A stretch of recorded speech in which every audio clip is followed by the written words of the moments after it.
আসসালামু আলাইকুম, সবাই কেমন আছেন? আজকে চেষ্টা করব ফ্রাইড রাইস। জানি না কেমন হবে, তারপরও চলুন। প্রথমে নিয়েছি বাটার, এরপরে একটা প্যান গরম করতে দিয়েছি। এখানে আমি আমার আন্দাজ মতোই বাটারটা দিচ্ছি। আপনারা আপনাদের মতোই দিবেন, যার যতটুকু লাগে। আমি একটু বেশি দিলাম যেহেতু আমার ছোট বাচ্চা আছে। এরপর হাফ চামচ রসুন, হাফ চামচ আদা দিয়ে এটাকে একটু নেড়ে চেড়ে নিব।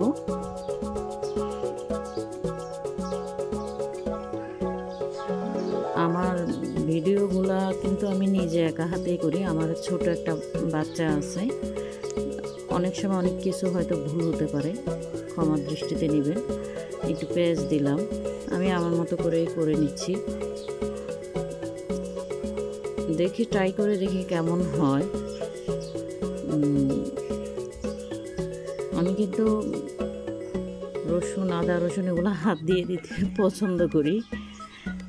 আর আমি এখানে নিয়েছি ক্যাপসিকাম, গাজর, টমেটো আর পেঁয়াজ কলি যেটা, ওটা নিলাম। সবগুলো সবজি একসাথে দিয়ে নেড়ে চেড়ে নিব।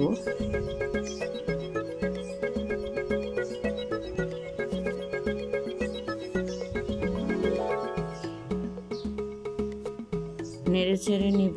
এরপরে আমি এখানে একটু লবণ দিচ্ছি স্বাদ মতো, আপনারা আপনাদের চাহিদা অনুযায়ী দিবেন। তারপরে আমি শুকানো যেই কাঁচা মরিচটা, ওইটাকে আমি শুকিয়ে নিয়েছি, ওইটার গুঁড়াটাই দিচ্ছি। আমার বাচ্চারা কিন্তু মরিচ খেতে পছন্দ করে না, যেহেতু আমার ছোট বাচ্চা, এই জন্য আমি একটু মরিচের গুঁড়া এখানে দিয়ে দিলাম। পরে দিব সয়া সস 2 টেবিল চামচ। আর আমি এগুলা বাচ্চাদের টিফিনের জন্য প্রায় সময় করে থাকি, এই জন্য আর মেপে নিলাম না। আমার একটা আন্দাজ হয়ে গিয়েছে কতটুক লাগতে পারে। ফিশ সস দিব 2 চামচ, soya sauce, fish sauce, oyster sauce, tomato sauce কিংবা ম্যাগি সস এগুলো থাকলে কিন্তু যে কোনো ধরনের চাইনিজ আইটেম আপনারা কিন্তু ঘরেই করতে পারেন। আমি সবসময় যেহেতু করি বাচ্চাদের জন্য, টিফিনের জন্য, আমার কাছে মনে হয় ভালোই হয়। ওরা বলে ভালোই। এখন আপনারা যখন বাসায় নিজেরা ট্রাই করবেন, তখন দেখবেন কেমন হবে, নিজেরাই বুঝতে পারবেন। যাই হোক, আমি এখানে চাউল নিয়েছিলাম, 80% সিদ্ধ করে নিয়েছিলাম। ঢেলে দিয়েছি আগে, পরে মনে হয়েছে দেখাই আপনাদেরকে। যাই হোক, লাড়াচাড়া দেওয়া শুরু করলাম।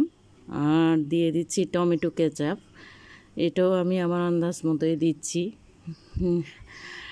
আর এখানে আমি যে মশলাটা অ্যাড করব লাস্টে, ওটা কিন্তু আমার ঘরে নিজেই ঘরে মশলাগুলো আমি করে থাকি। অনেকটা স্বাদের ম্যাজিকের মতো মশলাগুলা, যেটা সব ধরনের উপকরণ, ম্যাগি কিংবা রাঁধুনি, এইসব ধরনের উপকরণের যেই মশলাগুলো থাকে, এগুলো কিন্তু আমি এখান থেকে পরে সব কিছু ধুয়ে নিয়ে ব্লেন্ডারে ব্লেন্ড করে নিয়েছি। তো এখন আমি আমার ফ্রাইড রাইসটা লাড়াচাড়া করছি। চুলার আগুনটা এই পর্যায়ে একটু কমিয়ে দিবেন। যদিও আমি একটু আগুন বাড়িয়ে রান্না করতে পছন্দ করি। যাই হোক, ফ্রাইড রাইস বলে কথা, আগুনটা একটু কমিয়ে দিয়েছি। আর একটু চিনি অ্যাড করে দিলাম, এর থেকে টেস্টটা ভালোই আসবে।